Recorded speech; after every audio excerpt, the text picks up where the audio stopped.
sala inteira ficou em silêncio quando Iraci levantou o olhar. O diretor financeiro, mesmo que semanas atrás imitava o sotaque dela no corredor para os outros rirem, segurava o cheque com as mãos trêmulas.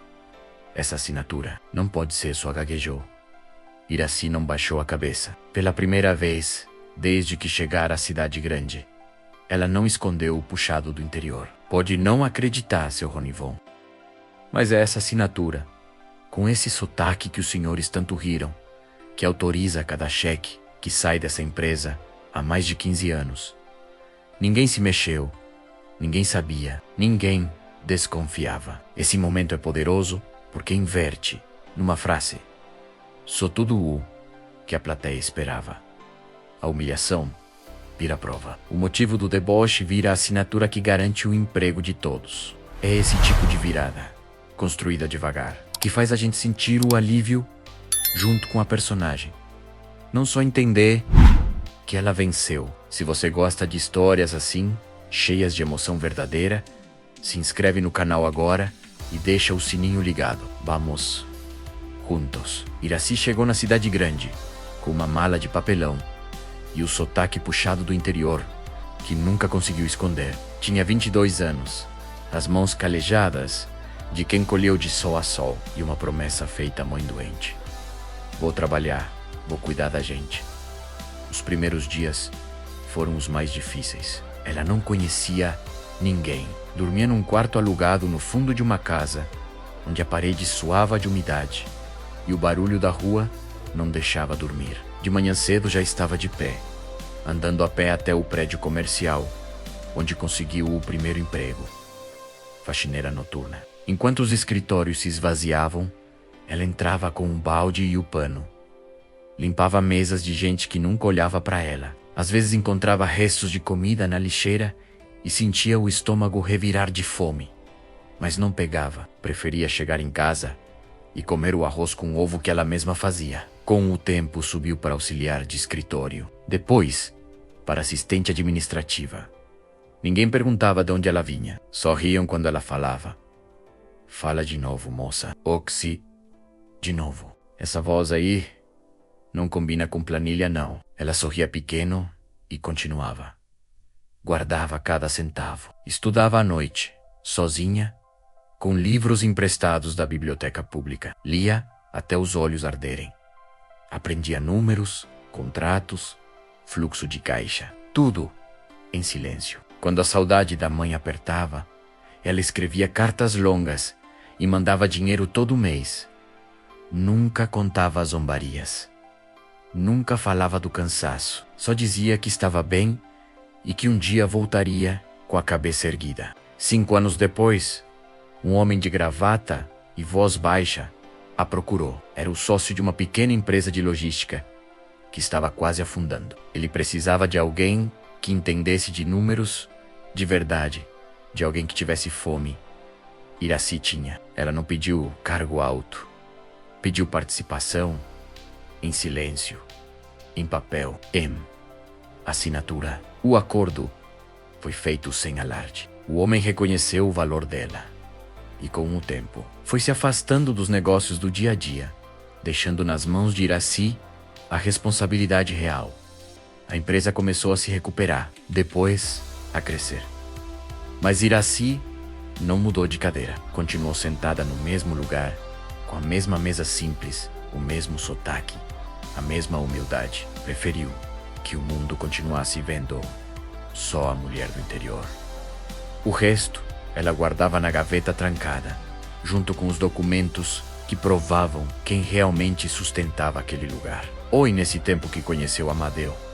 Ele era motorista da empresa, homem de poucas palavras, mãos grandes, olhar firme. Um dia a viu no pátio, sozinha, limpando o chão, depois que todos tinham ido embora.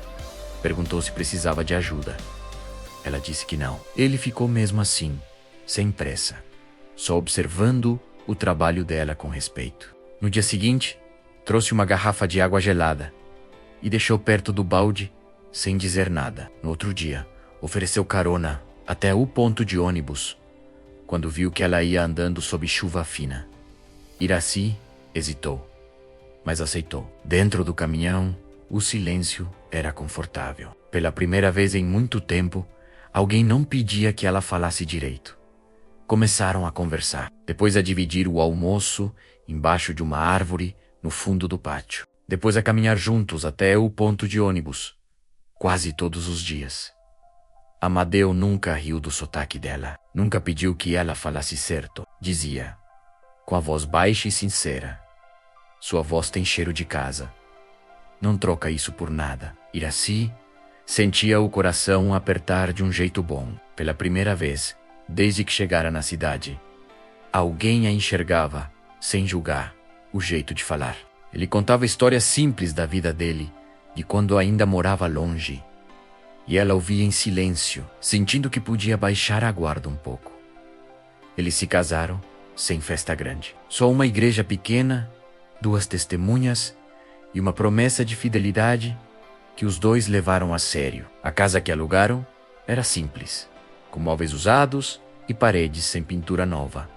Mas era deles. À noite, depois do jantar, Amadeu lavava a louça, enquanto ela organizava os papéis do trabalho. Quando as contas apertavam, ele fazia hora extra sem reclamar. Quando ela trabalhava até tarde, ele esperava do lado de fora com um café quente e um olhar paciente. Na empresa, a zombaria continuava. Olha a dona do sotaque, tentando explicar a planilha. Será que ela sabe o que é um fluxo de caixa ou só sabe fazer feijão? Fala aí de novo, Iracy.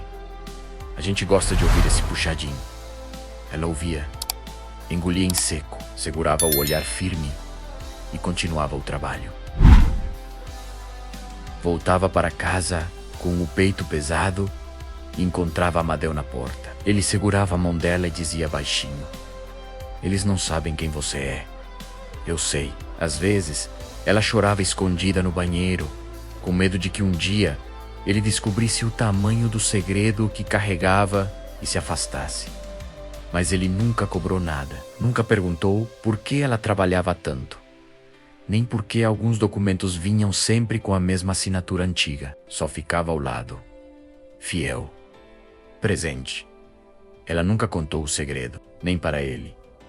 Não por falta de confiança, por medo de que o peso da verdade mudasse o olhar limpo que ele tinha para ela. Preferiu carregar sozinha, enquanto o amor dos dois crescia quieto, forte e verdadeiro. 15 anos se passaram. A empresa cresceu muito.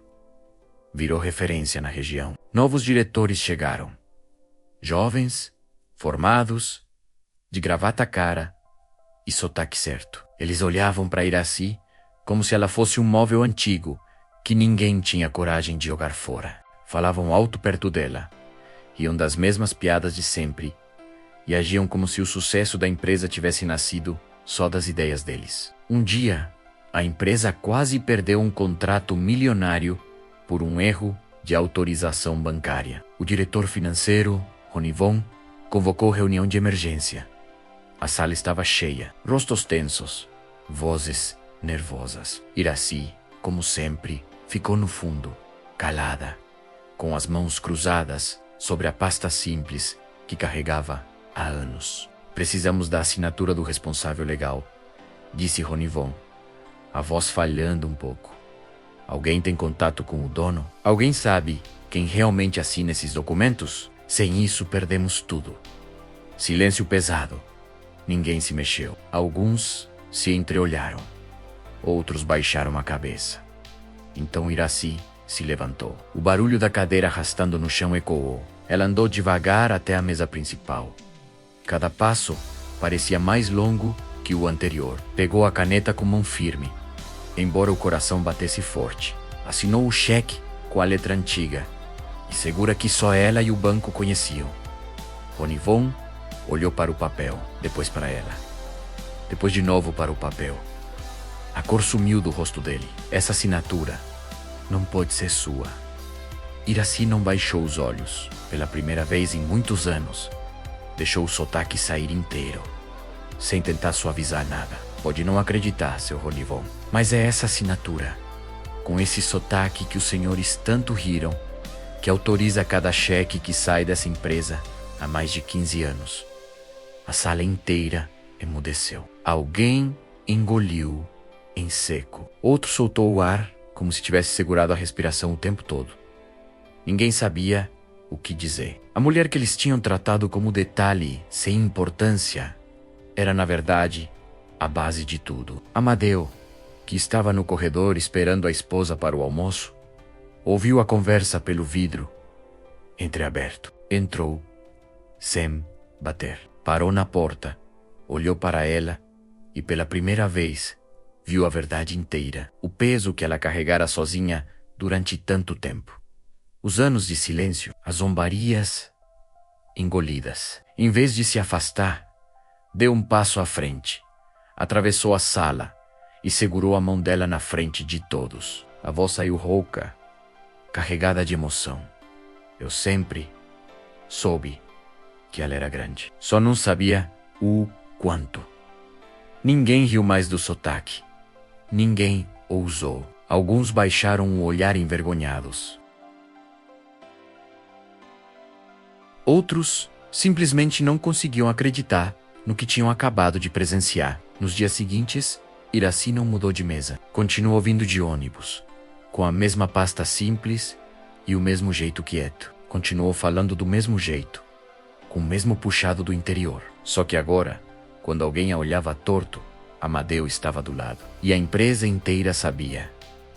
Aquela mulher de voz puxada era a razão de todos terem emprego, de as contas serem pagas e de as portas continuarem abertas. Eles seguiram juntos, fiéis, unidos, sem precisar provar mais nada para ninguém. O silêncio que antes era peso, agora era só paz. E o sotaque, que um dia fora motivo de deboche, se tornou, para sempre, a marca de quem construiu tudo sem nunca precisar gritar. Às vezes a gente passa a vida inteira escondendo o que tem de mais valioso, porque teme o julgamento. Iracy carregou o peso da solidão, da zombaria e do silêncio durante anos, mas o que ela nunca deixou escapar foi a dignidade. O sotaque, que era motivo de deboche, virou a prova de que a origem não define o valor. O amor de Amadeu mostrou que fidelidade verdadeira não precisa de títulos